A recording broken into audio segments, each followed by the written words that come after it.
Hi, this is Mr. Mack. We're going to go over some terminology and some symbols for limits. So let's get started. If you have the limit of f of x as x approaches a equals L, what this is actually saying is as x gets, and here we go, closer and closer to A, that implies that f of x gets closer and closer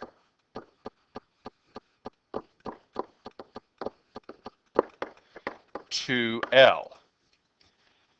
Now, this needs to be happening on both sides of it. Now, what we've been doing so far is if we have a function and we want to know a limit at a particular value, we've been just guessing.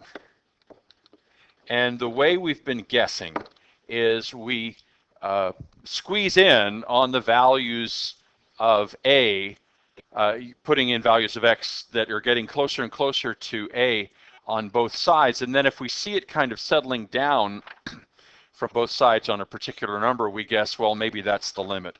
We're going to be coming up with techniques to actually evaluate the limit.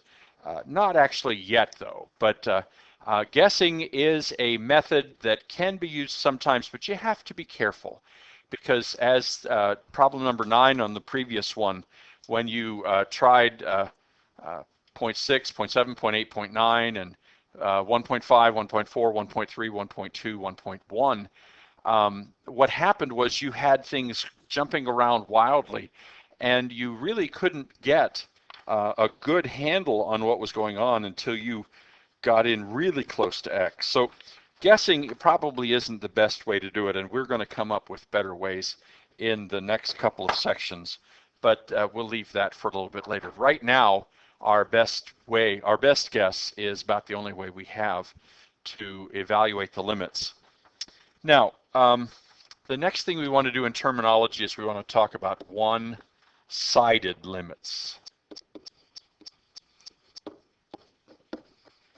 And let's start with just a little picture here. Let's say, for example, we have a function that goes like this, and it stops there. It's not defined, and let's let this be A, and let's let this value here be L. See, now the limit as x approaches A of, and this, we'll call this f of x. The limit as x approaches A of f of x does not exist. Use D and E for that. Does not exist because there is no value of f when x is less than A. If I were to use A minus 0.001, f is not defined for that. But actually, if we were to allow ourselves to squeeze in on A just from one side, we would be okay. We would actually get a limit. And so that's what we're actually going to do. We're going to have a one-sided limit, and we're going to say, in this particular case, the limit as x approaches A from the right. Now, what this means is that we're coming in just from the right towards A, not from the left, of f of x, in this case, would be L. And this is called a one-sided limit, and this is actually a right-hand limit because we're approaching A from the right. That's what this little plus sign in the exponent spot says. Now, just like that, if we have a function that has something like this, let's let this be the value L here, and this can be the value A, and we'll call this g of x. Now, g of x is not defined for any values of x past A, so again, the limit as x approaches A of g of x does not exist. But we could say that the limit as x approaches A from the left of g of x is equal to L, because if we squeeze in on a from the left side only, we will get a limit. So we have what is called a left-hand limit here, because as we come towards a from the left, we do get a limit.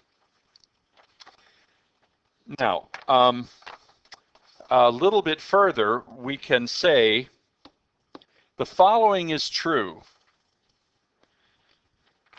The limit as x approaches a of, let's use h of x here, is equal to L if and only if both the left-hand and the right-hand limits agree. The limit as x approaches a from the right of h of x equals the limit as x approaches a from the left-hand side of h of x equals L. So that would be the only time when the limit actually exists. And okay, that'll help us some. Now, let's take a look a little bit about behavior. What kind of behavior you can get on graphs with different limits.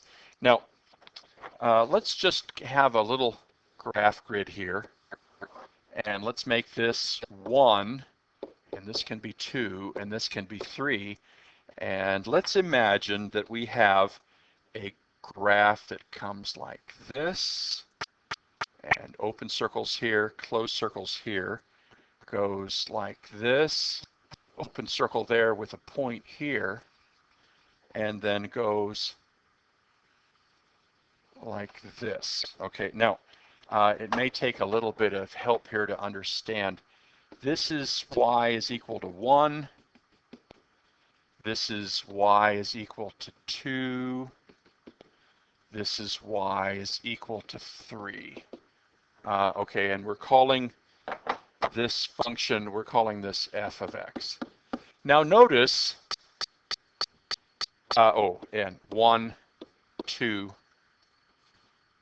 3. Okay, notice f of 1 is 1. F of 2 is 3, and f of 3 is 1. Now, the limit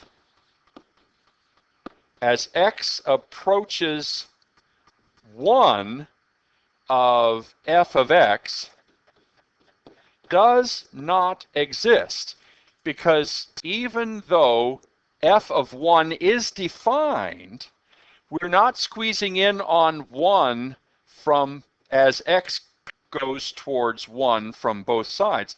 As x goes from towards 1 from the left, y is squeezing in on 2.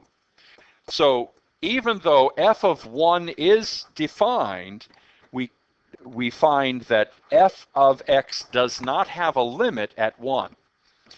Now, f of 2 is 3, but the limit as x approaches 2 of f of x is actually equal to 2, because notice, as we're squeezing in on 2 for x from both sides, y is squeezing in on 2 as well. So the limit as x approaches 2 of f of x is 2, even though f of 2 is 3. Now, let's go ahead and put an open circle here so there is no value. F of 3 is undefined. There's just an open circle there. But the limit as x approaches 3 of f of x is equal to 1. Even though there is no value for f of 3, we can get a limit. Now, if it wouldn't really matter if f of 3 were actually 1, the limit as x approaches 3 of f of x would still be 1. So these are the kind of behaviors you can have with limits. It's probably a good idea to meditate on these examples a little bit, and there are some more in the book. I challenge you to look at those.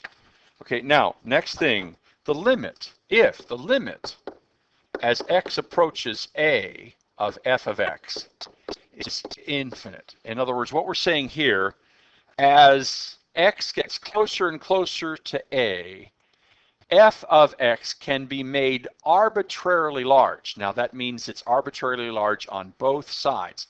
An example of a graph that would do that, here's a, would be something like this. As x gets closer and closer to a from both sides of a, the value of the function just blows up, increases without bounds. We say then that the limit as x approaches a of f of x is infinite. Now notice also what we're getting here is a vertical asymptote.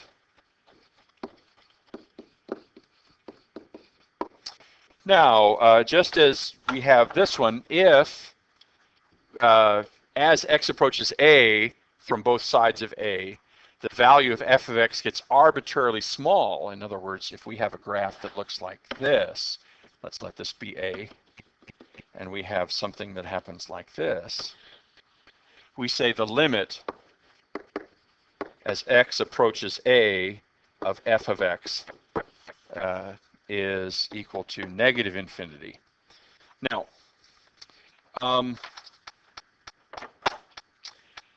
a lot of times we have functions that do something that looks more like this.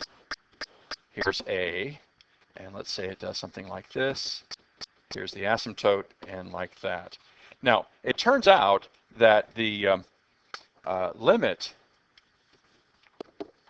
as x approaches a of this function does not exist because it's heading off in opposite directions.